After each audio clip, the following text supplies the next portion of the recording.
bring people from Subang, but we also give a training to the people locally. So whenever we have to move to different villages, then the knowledge that we left in that village, we can bring them. So that's the way we develop the capability. But still, and some very important aspect is we need skilled welder and people who really understanding about the technical aspect. Some coming from our organization, and some of them are skilled labor that we have been trained them for so many years, and they always following us. So, apart from giving them the infrastructure, we also do what we call it talent scouting. We have to know who's the smart guys in the village that they can also improve their capability, and this is very good also that we can give further training for them. But basically the one that you saw, it's of course skilled labor that we have been with them for a long time. Thank you, Maria. Anything else? Oh yes, Jenny. How are the communities identified that you build these facilities in? Do they come to you, or do you find them? In the first stage, back in early 90s, we actually have a program with what we call it the Ministry of Cooperative. They have the expert that they know us from I think just from many people that we acquainted, and then they give recommendation to the villages, because mostly at that time the rural people wrote a letter to the central ministry that we need electricity. So the Ministry of Cooperative Office contacted us. But after that, the word of mouth, they just informing to other people, and then now with the sophisticated system of media, well, especially after the so many media exposure, which is very easy for them. They send me texts through my numbers, my cell numbers. They send me email if they have a daughter or son that's studying, in the city. They know my numbers, they know my contact. They just email, or sometimes they send a letter, or even sometimes they come to Jakarta to my office.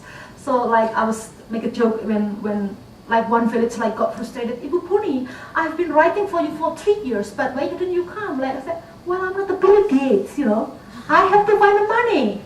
It's not that easy. It's depend on their luck. The villages that I saw, they have a very big luck, because they 3 months only, and suddenly I met what we call it like the multi-donor trust fund. They just a click. Okay, we go there. It's very interesting because in the middle of the forest of Aceh, and they have more than 2,000 people, and they never have any access, so they give it.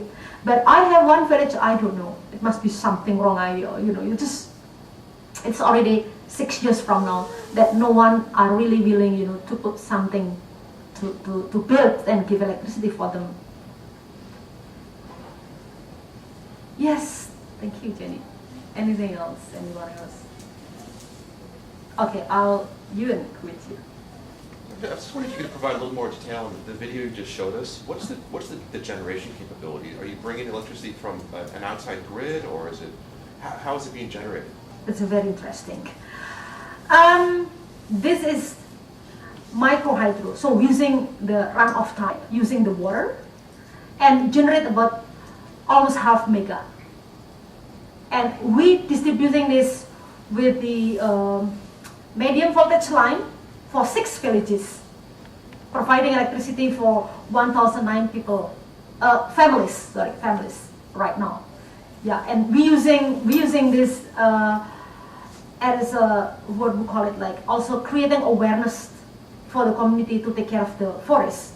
Also, it's answering the concern of the many people in the province level that they say people, well, they have to take care of the forest. And I said, if you only ask them to take care of the forest without giving anything, without giving benefit for them, it is very hard. But once you build this, there is also explanation and awareness that this electricity can be generated because 1 kilowatt hour of electricity every year is secured by one big tree in the catchment area. So the more tree you plant, the good quality you have, because the water will be, sustained to what the flow we designed in the first place. Okay. Yes? I was wondering what the current demand is for these projects. Like, how many potential projects do you have in the pipeline that you're trying to work to completion right now? Well, at least right now 59 already, that is waiting for us. This is what, but compared to the 34,000 villages, yeah. But those who really in a desperate need. Yeah.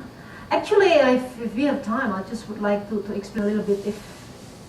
Do we have it here? The iNuso? Can we plug that computer also here? So I can explain detail on that, on the project of particular on the one that I saw you in the films. Yeah, exactly. That's nice.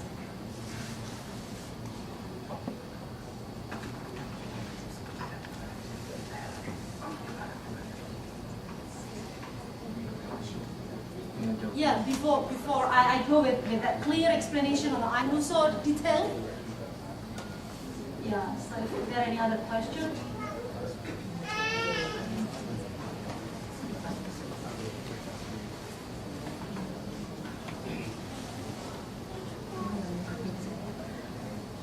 Well, this is the one that you saw from the films.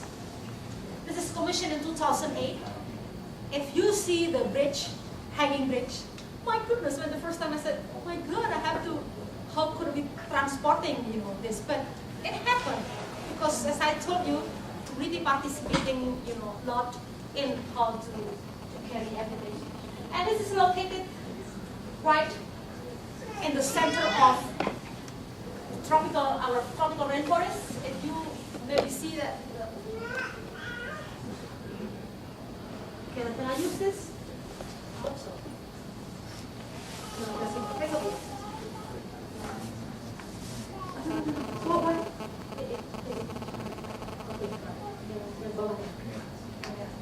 So, this one is actually this is the location inside, and then next. I take this from the Google Earth. You can imagine everything is so green. But they have here 2009 families that never ever got any access of electricity.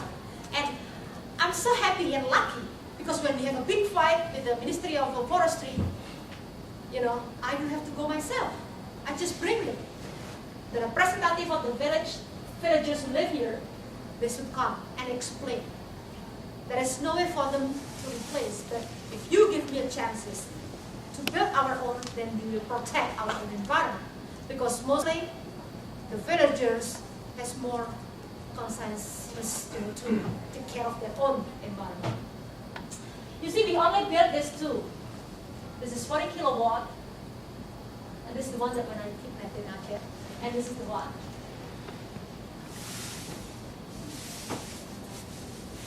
You see, actually we still have many. The blink one is all the potential. In total is 3.5 mega, and this is run isolated. Because the reason is, we're not allowed to bring the medium voltage line on the top. If there is any monkeys grab it and then the monkey die, they will shoot me. Because this is a very protected area. What we do is now we're looking for a fund to have a under, cable line, which is good if you can have it, because here, not very far from here, is the district capital, which generates 3 megawatt, 100% by diesel. Can you imagine? If something happened here, this is the main road, then we will have a blackout because you cannot transport anything, any fuel to this district capital.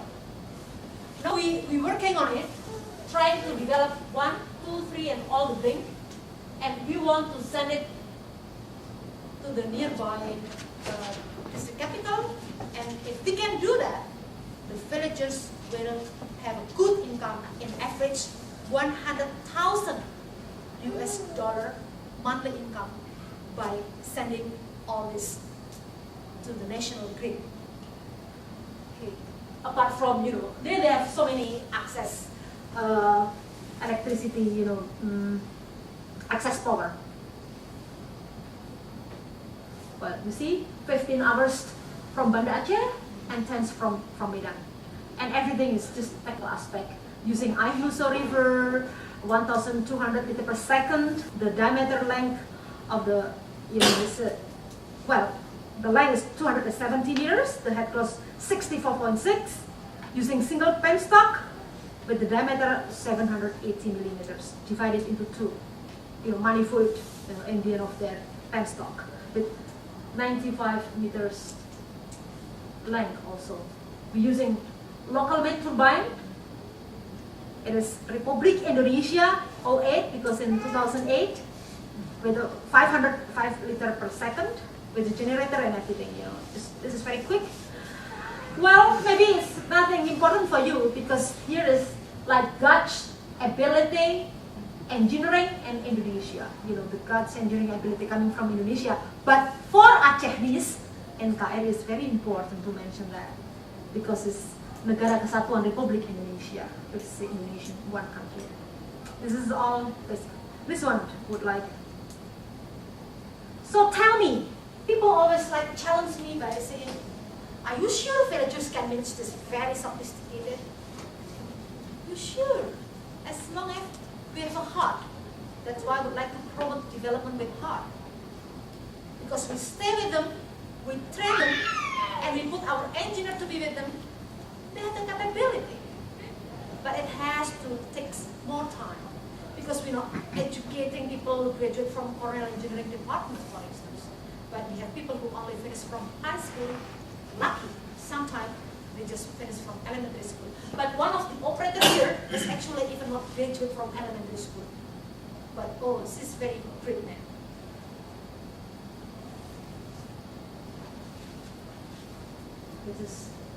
This one is interesting, isn't it?